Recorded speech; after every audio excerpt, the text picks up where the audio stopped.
In this segment, we're going to show you an HVLA technique with a patient in a supine position for the mid-ribs.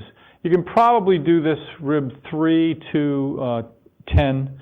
Probably the mid 4, 5, 6, 7, 8 are probably best performed.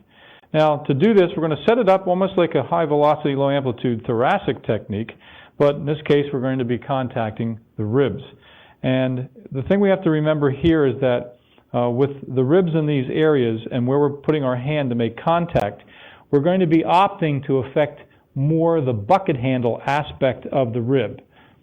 So we take our patient, we find the spinous process of the affected rib, and remember your rule of 3, so you can go up and out if you have to find the rib with the same vertebra. And I find the transverse process, then find the rib. So my hand must contact the rib. So you can see I'm a little further away from the midline as compared to the thoracic vertebral. Then we take our thenar eminence on that rib, and I can then flatten my hand out and make my little cupping.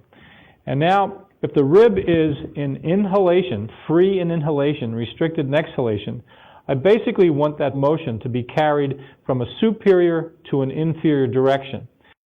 And to do that, if you just kind of use common sense, to drive the rib down through that bucket handle pattern, I have to be on the rib or a little bit above the top edge of the rib to do that. So now what I'm going to do is reach under his head, and you can use any of the positions we've shown you in the thoracic supine techniques, but I prefer this one, getting the elbows in my abdomen.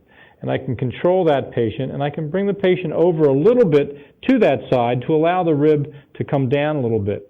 And then I get my hand just on the upper end of the rib, and then I ask the patient to take a deep breath. And as the patient exhales, I'm going to put the force through my abdomen above my hand, and my hand now will come down as the fulcrum, driving it in an inferior direction. So let's do that again. Deep breath, and out. Good. And we got a little crack there. Patient can breathe fine. He's perfectly healthy. And that was a very easy technique. As you can see, I didn't have to jump on the patient or anything. So for ribs, probably 4 to 8 primarily. You can get 3, and you can get down to 10. But supine position. First, for inhalation dysfunctions, patient supine.